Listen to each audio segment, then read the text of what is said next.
today we are going to be making our pound cake. This is a American cake with a long history behind it. Originally, this recipe was called a pound cake because it used a pound each of butter, sugar, eggs, and flour. Today, when we make that recipe, and as you see in the recipe that I posted, there's a lot more ingredients that go into this recipe now to make it more tender, more flavorful, and just an overall generally better tasting cake. So this cake is made with the creaming method. We are starting with our butter at room temperature, so soft room temperature. It needs to be able to be basically smushable in your bowl. If your butter is too firm, we won't be able to incorporate the air that we need to into our cake, and we'll have difficulty forming an emulsion, and we'll end up getting a denser finished cake. So to that, I am also going to add the granulated sugar and my brown sugar.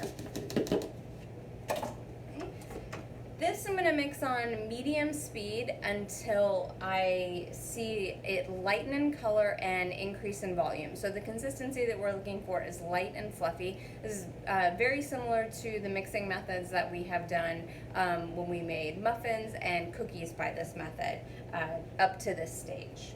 Okay, so I'm going to start on low and then I'll increase to medium speed.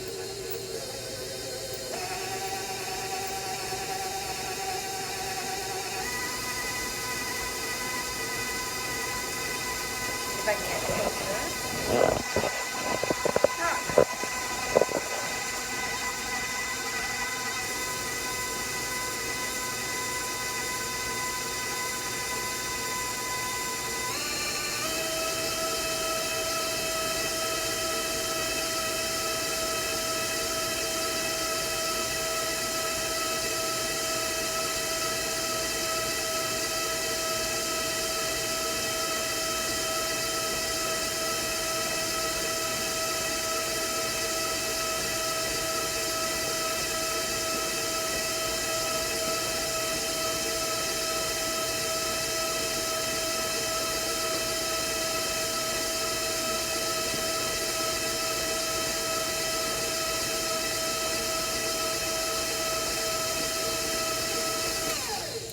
So I'm pretty light and fluffy. Let's see if I can get this closer for you guys so you can actually see in the bowl.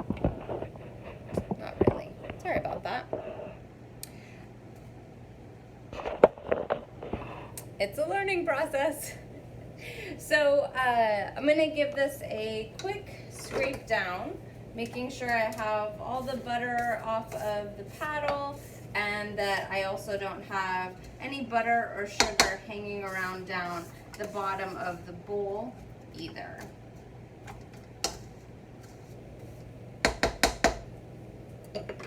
Okay, so now I'm going to add my eggs gradually, one at a time, waiting for each addition to be fully incorporated before I add the next one. If I add these too quickly, I will not be able to create an emulsion, and it'll end up looking sort of sloppy and curdled a little bit as the liquid sort of slides around within the fat. Remember, our emulsion is a liquid suspended in a fat. So I'm going to run this at medium speed while I gradually add my eggs.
I have this nice, beautiful emulsion.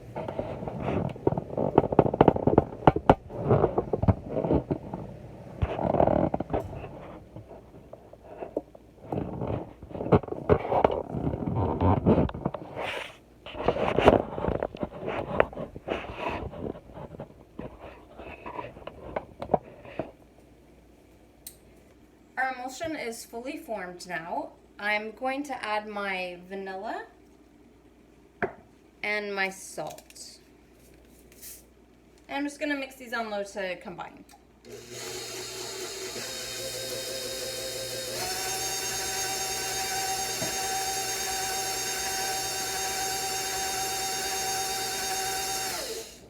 Now I'm going to sift together my dry ingredients. So that's my all-purpose flour and my baking powder.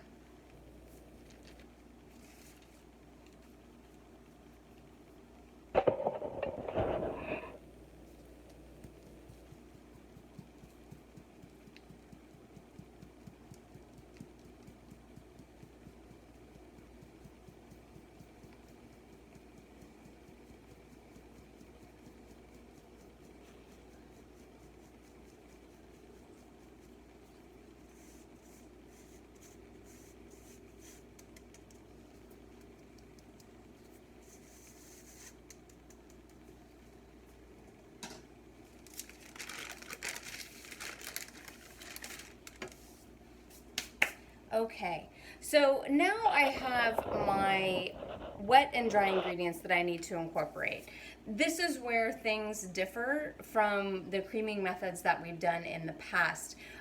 We typically, when we've done cookies and muffins, we didn't have a liquid ingredient that had to be incorporated.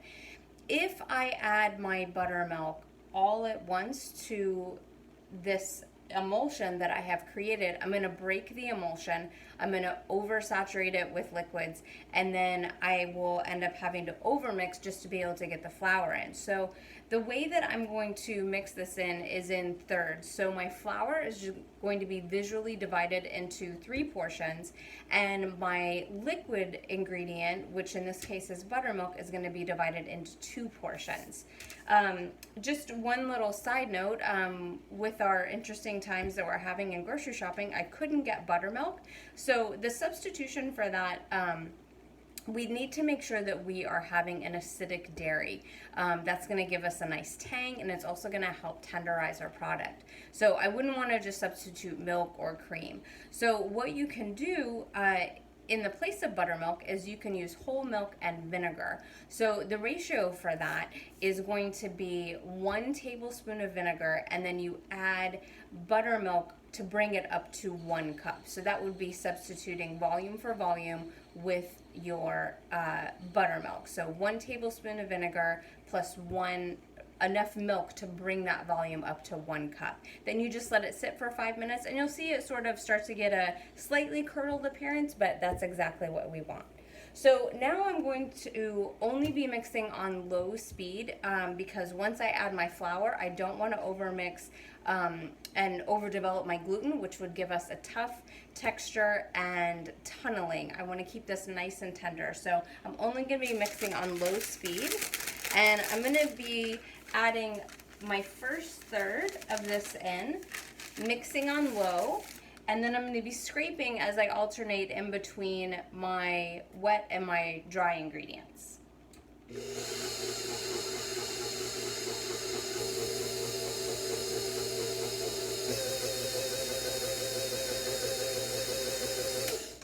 Okay. And we always are starting and ending with the flour. That way we have that little extra bit of stabilizing by starting with a slightly thicker batter to add our wet ingredients to, rather than if I had that freshly formed emulsion and then I added my wet ingredients to that first, it could break that emulsion very easily. So now with this running on low speed, I'm going to add in half of this.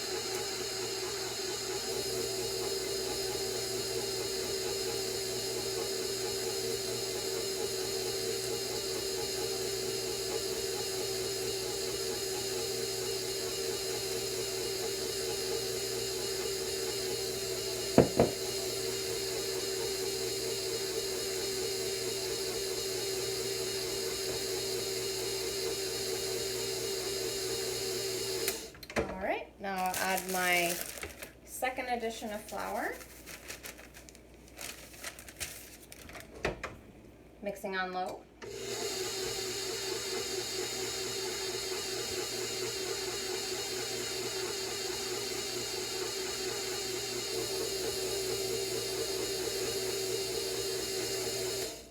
Give that a scrape.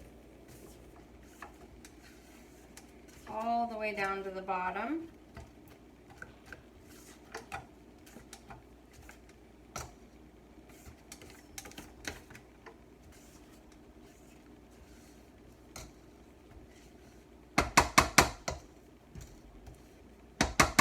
Mixer running on low speed, and I'm gonna add the second half of my buttermilk.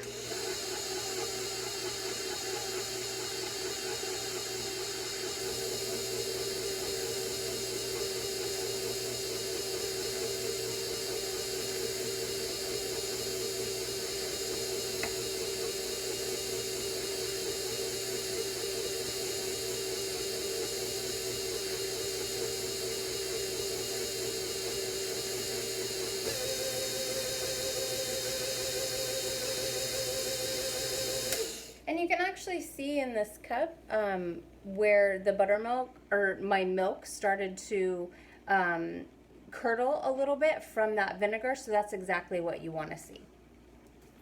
And now I'm going to add my final increment of flour.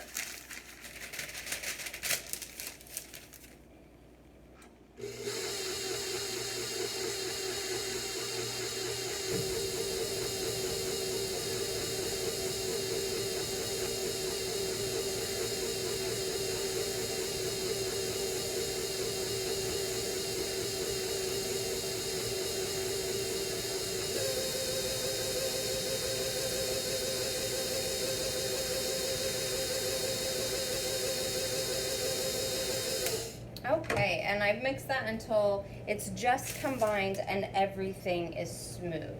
So now it's time for me to portion my batter. So it is an important note that your pan prep for cakes always should include,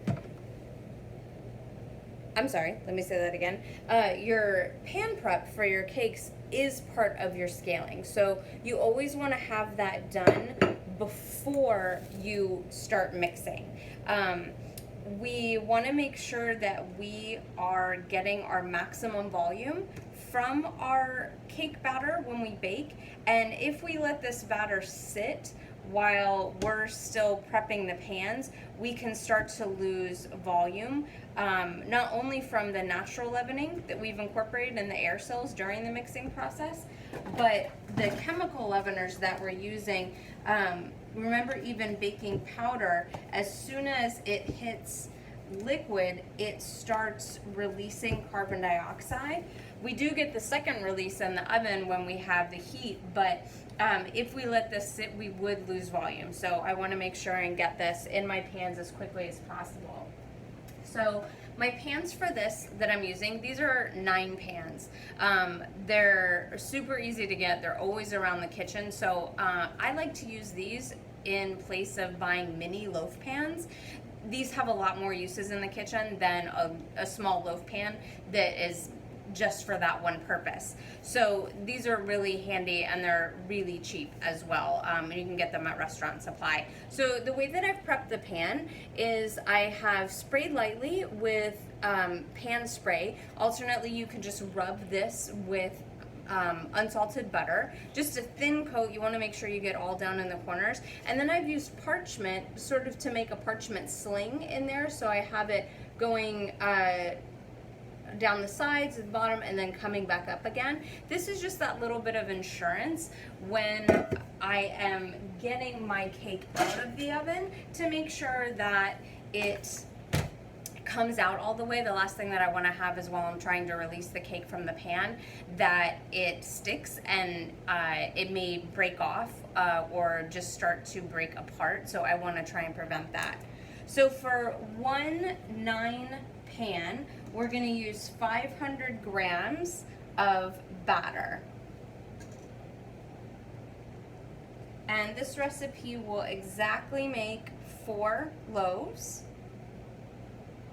Alternately, it will make 1 standard size bundt pan.